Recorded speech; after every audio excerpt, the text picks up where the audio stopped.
తాకట్లో ఉన్న మీ బంగారాన్ని విడిపించి ఆ రోజు ఆన్లైన్ రేటుకి కొంటాం. Sharma gold company. రాశి ఫలాల గురించి ఒక్కసారి నాకు వివరిస్తారా మీరు? మొట్టమొదటి ఏ రాశి గురించి చెప్తారు? తప్పకుండా. ఇప్పుడు ఇది మనకు వచ్చేది 2025 ఆంగ్ల సంవత్సరాది.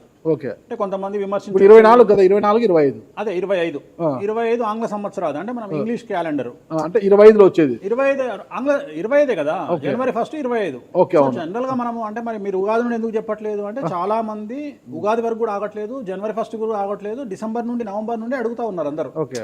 ఇప్పుడు క్లయింటెల్ నన్ను అడిగేవాళ్ళు ఏంటంటే గురూజీ ఇప్పుడే చెప్పేసేయండి మాకు, మేము జాగ్రత్తలు తీసుకుంటామని చెప్పి అడుగుతా ఉన్నారు.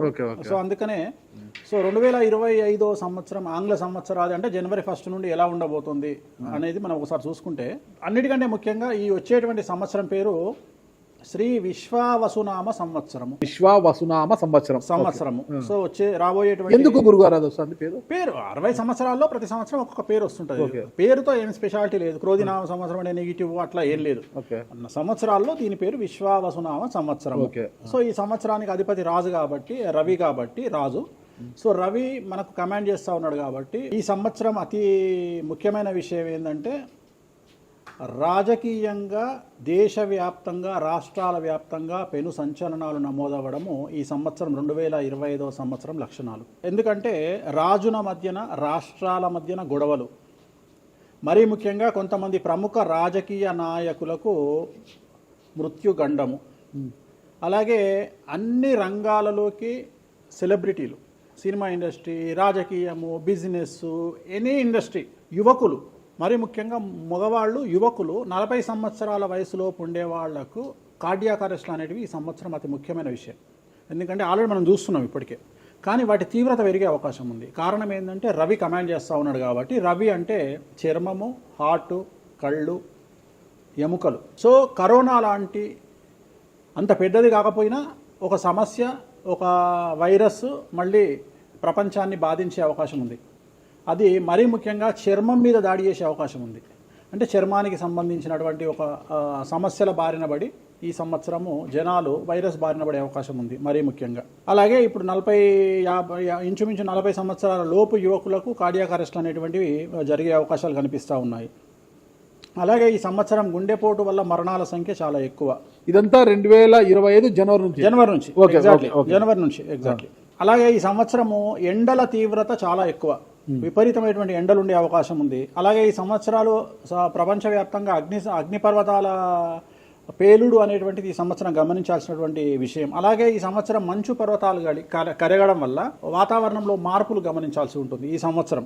అలాగే అమెరికా దేశానికి విపరీతమైనటువంటి గాలి తుఫానులు, వరదలు ఈ సంవత్సరం కనిపిస్తూ ఉన్నాయి. అలాగే 1-2 దేశాల మధ్యన యుద్ధ వాతావరణం ఖచ్చితంగా ఉండి తీరుతుంది, లేదా యుద్ధం జరుగుతున్నాయి కదా, అది ఇంకా పెరుగుతుంది. ఇప్పుడు ఉన్నదానికంటే తీవ్రత పెరుగుతుంది నేను అనేది. అలాగే మనకు 2025 సంవత్సరంలో సెప్టెంబర్ 7వ తేదీ 2025 సంవత్సరం ఆదివారం రాహుగ్రస్త సంపూర్ణ చంద్రగ్రహణం ఏర్పడుతుంది. ఇది కుంభరాశికి వ్యతిరేకమైన ఫలితాలు ఇస్తుంది. అలాగే వచ్చే సంవత్సరం అంటే 2025 సంవత్సరంలో మే 9వ తేదీ నుండి సరస్వతి నదికి పుష్కరాలు అనేటువంటివి ఏర్పడతా ఉన్నాయి.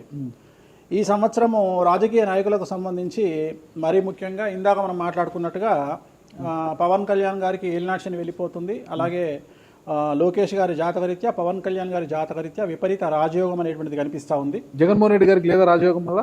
ఇప్పుడు లేదు, ఈ సంవత్సరం లేదు. అంటే 2025 సంవత్సరంలో లేదు. 29 కన్నా ఉందా? అది మన తర్వాత మాట్లాడుకో. ఓకే. 25లో మాత్రము నేను అనేది ఏంటంటే ఇప్పుడున్న స్థాయి కంటే వీళ్ళిద్దరికి ఇంకా పై స్థాయికి వెళ్లే అవకాశం ఉంది. లోకేష్ బాబు గానీ, పవన్ కళ్యాణ్ గారు కానీ. అదే నాకు అర్థం కావడం, వాళ్ళిద్దరు మంత్రులే.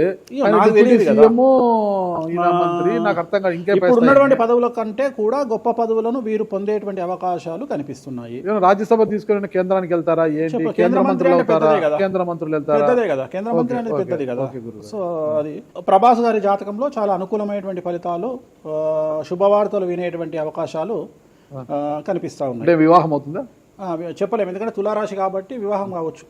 సో ఫ్యాన్స్ కి ఇది పండగనే, పెద్ద పండగనే. ఓకే. సో ఇది ఓవరాల్ గా ఇంకా బేసిక్ డీటెయిల్స్. అంటే ఓవరాల్ 2025లో ఎలా ఉంటుంది. సో ఇప్పుడు మనం రాశుల గురించి కనుక తీసుకున్నట్లయితే ఎలా ఉంది, రెమెడీస్ ఏంటి?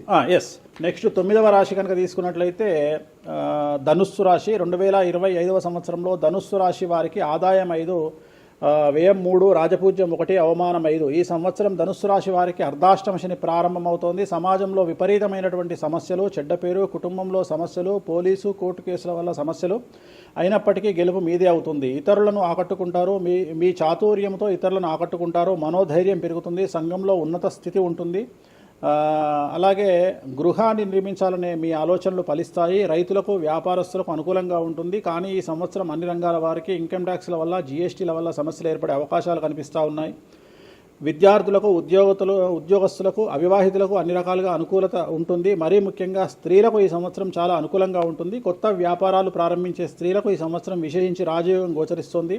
10 రూపాయలకు 100 రూపాయల లాభాన్ని పొందేటువంటి అవకాశాలు ఈ రాశి వారికి గోచరిస్తూ ఉన్నాయి. పెళ్లి కాని అమ్మాయిలకు ఈ సంవత్సరం వివాహ యోగ సూచనలు గోచరిస్తూ ఉన్నాయి. అలాగే సంతానం లేనటువంటి వారికి సంతాన యోగ సూచనలు గోచరిస్తూ ఉన్నాయి. కొత్తగా భూమి కొనడం లేదా గృహ నిర్మాణం జరిపించడం ఈ సంవత్సరం కనిపిస్తూ ఉన్నది. విద్యార్థులకు విదేశీ యానానికి ఈ సంవత్సరం అనుకూలంగా ఉంది. అలాగే విదేశాల్లో ఉండేటువంటి విద్యార్థులకు ఉద్యోగ సూచనలు గోచరిస్తూ ఉన్నాయి. అన్నీ మీరు 12 రాశుల గురించి చెప్పారు గురుగారు. అట్లా ఎక్కువగా ఒక పూజ మాత్రం ఎక్కువగా చెప్పారు, చాలా మంది కూడా చెప్పారు. తిరునల్లారు శనీశ్వర ఆలయం, శని ఎఫెక్ట్. ఓకే, ఎక్కువ మందికి తిరునల్లారు చెప్పిన అక్కడ ఎంత 450 రూపాయలు ఉంటుంది పూజ. అది తిరునల్లారు పాండిచ్చేరిలో ఉంటుంది. అక్కడికి వెళ్ళి పూజ చేసుకుంటే సరిపోతుంది. ఇది పేరును బట్టి ఈ రాశుల ప్రకారం ఇలా ఉంటుందని మీరు రాశారా, లేకపోతే వాళ్ళ డేట్ ఆఫ్ బర్త్ ప్రకారం? నక్షత్రం బట్టి, నక్షత్రాలు. ఓకే, నక్షత్రాలు వాళ్ళకి అర్థమైపోతుంది, వాళ్ళ నక్షత్రాన్ని బట్టి. అశ్విని నక్షత్రం మేషరాశి, భరణి నక్షత్రం మేషరాశి, పుష్యమి నక్షత్రం కర్కాటక రాశి. మీ రాశి నా రాశి ఒకటే. నా రాశి అయితే నాకు తెలియదు గురుగారు. మీది వృశ్చిక రాశి. మీది అదేనా? మరి ఎలా గురుగారు ఈ మధ్యన బాగానే ఉందంటారు? మనకు బాగుంది. ఇంకా మన రచనే, ఇంకా రచనే రచనే. ఇక ఎట్లా రచ్చ? ఇంత వివాదాలు అవుతున్నాయి, ఏం కథ అసలు? ఇంకా లైఫ్ అన్నప్పుడు ఇప్పుడు రేవంత్ రెడ్డి ఉన్నాడు. రేవంత్ రెడ్డి ఎన్ని కష్టాలు అనుభవిస్తే సీఎం అయినాడు అంటే ఇక కష్టం తర్వాత సుఖం రెడీగా ఉంటుంది. ఓకే, ఇప్పుడు కష్టపడ్డారు కాబట్టి మీకు సుఖం ఉంది అంటారు. మీకు కాదు, మళ్ళీ మీకు మనకు అందరికీ. ప్రతి మనిషి జీవితంలో పండ్లున్న చెట్టుకే రాయి దెబ్బలు, అంతేగాని పళ్ళు లేని చెట్టుని ఎవడు పట్టించుకుంటాడు? పళ్ళు ఉంటేనే దాన్ని రాయి చేస్తారు. అట్లనే మనం కూడా అంతే అండి. వేణుస్వామి అంటే పూజలకు పెట్టింది పేరు. పెద్ద పెద్ద రాజకీయ నాయకులకు, ముఖ్యమంత్రులకు, కేంద్ర మంత్రులకు, పెద్ద పెద్ద వాళ్ళకు కూడా ఇక్కడ కాదు, మీరు అబ్రాడ్స్ కూడా వెళ్ళి పూజలు చేసి వస్తున్నారు. చాలా కాస్ట్లీ స్వామి, చాలా గొప్ప పూజలు చేస్తుంటారు, అంత పవర్ఫుల్ పూజలు. అంటే ఇప్పుడు మీరు చేస్తున్న పూజల మహిమ వల్లనే మీ మీద ఇన్ని వివాదాలు వచ్చినా కూడా మీరు బయటపడగలుగుతున్నారు. 100% పర్ఫెక్ట్. ఇక దానికి ఆన్సరే లేదు. ఇక ఇప్పుడు మనం కొట్లాడాలంటే 10 రకాలు ఉంటాయి, మనం కొట్లాడతలేము. అందుకనే మనం ఒకటే, మన పూజల్ని మనం నమ్ముకుంటున్నాం అంతే, అమ్మవారిని నమ్ముకుంటున్నాం. ఇప్పుడు ఒక్కొక్క సమస్యకి ఒక్కొక్క అమ్మవారు పరిష్కరిస్తుంది దశమహావిద్యల్లో. మనం అదే చేస్తున్నాం. ఇప్పుడు నేను ఒకటే మాట చెప్తా, కాంట్రవర్సీస్ వచ్చినాయి, మీరు అడిగినరు, ఎన్ని సమస్యలు వచ్చినాయి. జనాలు ఏం ఆలోచిస్తారంటే వేణుస్వామి ఈ సమస్యల నుండి బయటపడతాడా, పడితే ఎలా పడతాడు? నేను ఒకటే అనుకుంటున్నా, ఇంతమందికి పూజలు చేసి వాళ్ళ సమస్యల నుండి బయటపడడానికి ప్రయత్నించే నేను నాకు వచ్చిన సమస్యను కూడా అదే పూజల ద్వారా బయటపడడానికి ప్రయత్నం చేస్తున్నాను. అంటే వివాదాలు చుట్టుముడుతున్నాయి, సోషల్ మీడియాలో వైరల్ అవుతున్నాయి, ఉమెన్ కమిషన్ మీ మీద ఫిర్యాదులు చేశారు. ఇన్ని చేసినా కూడా ఎక్కడా మీకు ఉచ్చు బిగుసుకోవడం లేదు, బయటపడుతున్నారు. అంటే ఇది మీ పూజల మహిమనా, లేకపోతే ఏమన్నా బ్రైబ్ చేస్తున్నారా? అమ్మవార్లు ఇప్పుడు ఉదాహరణ, మనం తెలుగు రాష్ట్రాల్లో ఉంటాం, వెంకటేశ్వర స్వామి వారు అంటే మనకు తెలుసు. ఇప్పుడు తమిళనాడులో పెరుమాళ్ అంటారు వెంకటేశ్వర స్వామిని. అదే నార్త్ ఇండియాకి వెళ్తే బాలాజీ అంటారు. వాళ్లకు బాలాజీ అంటే చాలా భయం. అలాగే మన రాష్ట్రంలో మనకు తెలిసిన వాళ్ళకి కామాఖ్యలో ఉండే అమ్మవారు అంటే భయం. కానీ తెలియని వాడికి భయం ఉండకపోవచ్చు, వాడు ఇష్టం వచ్చినట్టు కామెంట్ చేయొచ్చు అమ్మవారు. చాలా మందికి మీరంటే భయం అనుకుంటా, అంటే మనం చేసే పూజల వల్ల ఉండొచ్చు. ఓకే, నేను అనేది ఏంటంటే, నేను చేసే అదే ఇందాక మనం మాట్లాడుకున్నప్పుడు అదే చెప్తున్నా, వామాచారంలో పూజలు చేయాలంటే భయపడతారు. కారణం ఏమిటి అంటే ఖచ్చితంగా మందును ముట్టుకోవాలి, నాన్ వెజ్ను ముట్టుకోవాలి. దానికి వీళ్ళు చేసే పూజలు అడ్డుపడతాయి. అంటే వీళ్ళు సమాజంలో భయపడతారు కాబట్టి వీళ్ళు వాటి జోలికి పోరు. తాంత్రిక పూజలు లాగా ఉంటాయి మీరు చేసే తాంత్రిక తంత్ర మార్గం అంటారు దాన్ని. శ్రీకాళహస్తిలో కాదు శ్రీకాళహస్తిలో రావుకేతు పూజ చేయించుకున్నారు కదా, తాంత్రిక పూజలే అది. నిమ్మకాయ పెడితే తంత్రమే, గుర్తుపెట్టుకోండి. నిమ్మకాయ ఎక్కడ పెట్టినా తంత్రమే. మిమ్మల్ని కాపాడుతోంది మీరు చేస్తున్న పూజల మహిమే. అంతే అంతే అంతే, వాళ్ళే చూసుకుంటారు. నేను అనే పాయింట్ ఏంటంటే, నేను ఒకటే చెప్తున్నానండి, తప్పు చేస్తే నన్ను అమ్మవారు సర్వనాశనం చేస్తుంది. ఓకే, అమ్మవారిని విమర్శిస్తే వాళ్ళ సంగతి అమ్మవారు చూసుకుంటది. అంతేనా? అంతే. ఇక నాకు అవసరం, నేను కొట్లాడను చెయ్యను, నాకు అనవసరం, నాకు లొల్లే వద్దు. నాకు నేను దేవుళ్ళని నమ్ముకున్నా, నా పని అదే. నాకు హిమాచల్ ప్రదేశ్ కామాఖ్య కాకపోతే, బాగాలముఖి కాకపోతే, తారాపీఠ పోతే, ఇప్పుడు మన తారాపీఠ పోయి వచ్చిన. చాలా మందికి తెలియదు, తారాపీఠ అని కలకత్తా నుండి 300 కిలోమీటర్లు ఉంటుంది. మీరు కావాలంటే గూగుల్ చేయొచ్చు. తారాపీఠ అని అమ్మవారు అండి. ప్రతిరోజు శ్మశానంలో ఉంటుంది అమ్మవారు, ఒరిజినల్ శ్మశానంలో ఉంటుంది. ప్రతిరోజు అమ్మవారికి ప్రసాదం అంటే డెడ్ బాడీ దహనం అయినాకనే అమ్మవారికి నైవేద్యం పెడతారు. అంత పెద్ద ప్రసిద్ధమైనటువంటి దేవాలయం. అమ్మవారు శివుడికి పాలిస్తూ ఉంటుంది. తారాపీఠ అంటుంది దాన్ని. శ్మశానంలో ఉంటుంది. ఆమె జనరల్గా ఎవరైనా సరే ఎందుకు పూజ చేస్తారు ఆమె అంటే, జీవితంలో మనం వెళ్తూ ఉన్న సందర్భంలో సడన్గా స్టక్ అయినామనుకోండి, బౌన్స్ బ్యాక్ అవ్వడానికి పనిచేస్తుంది. అంటే ఉదాహరణ, ఒక ముఖ్యమంత్రి స్థాయి వ్యక్తి ఓడిపోయినప్పుడు, ఒక మంత్రి పోయినప్పుడు, ఒక ఐఏఎస్ సడన్గా తన జాబ్లో డిస్టర్బెన్స్ వచ్చినప్పుడు, ఐపీఎస్ డిస్టర్బెన్స్ వచ్చినప్పుడు ఈ పూజ కనుక అమ్మవారిని దర్శించుకుంటే ఒక్కసారి మళ్ళీ వాళ్ళు బౌన్స్ బ్యాక్ అవుతారు. అంటే బిగ్ బ్యాంగ్ థియరీ అనేది అక్కడ పనిచేస్తుంది. మనం మళ్ళీ ఒక్కసారి బౌన్స్ బ్యాక్ అయ్యి ముందుకు దూకడానికి అమ్మవారు పనిచేస్తుంది. నేను సజెస్ట్ చేస్తుంటాను చాలామందికి, వ్యాపారంలో స్టక్ అయినప్పుడు, లేకపోతే ఉద్యోగంలో స్టక్ అయినప్పుడు, అట్లా స్టక్ అయినప్పుడు అయితే మీ తారాపీఠ వెళ్ళి దర్శనం చేయించుకోండి. అక్కడ దర్శనమే, పూజలు ఉండవు, జస్ట్ దర్శనమే. అమ్మవారికి పోయి దండం పెట్టుకొని వస్తే చాలు, ఒక్కసారి మళ్ళీ వాళ్ళు బౌన్స్ బ్యాక్ అవుతారు. ఒకటే ఒక పాయింట్కి నాకు ఆన్సర్ చెప్పి ముగించేసా, చాలా కాలాతీతమైంది. చివరికి ఇరికిస్తున్నారా ఇది? లేదు ఏం లేదు. ఇప్పుడు ఏపీలో అంటే గత ప్రభుత్వ హయాంలో, వైసీపీ హయాంలో వీళ్ళ మీద కేసులు పెట్టారు. ఇప్పుడు వీళ్ళ అధికారం వీళ్ళ మీద కేసులు పెడుతున్నారు కదా.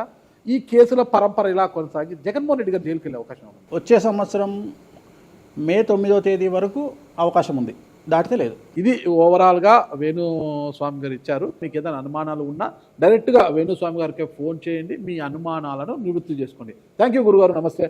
ఓకే, ఓం నమో వెంకటేశాయ.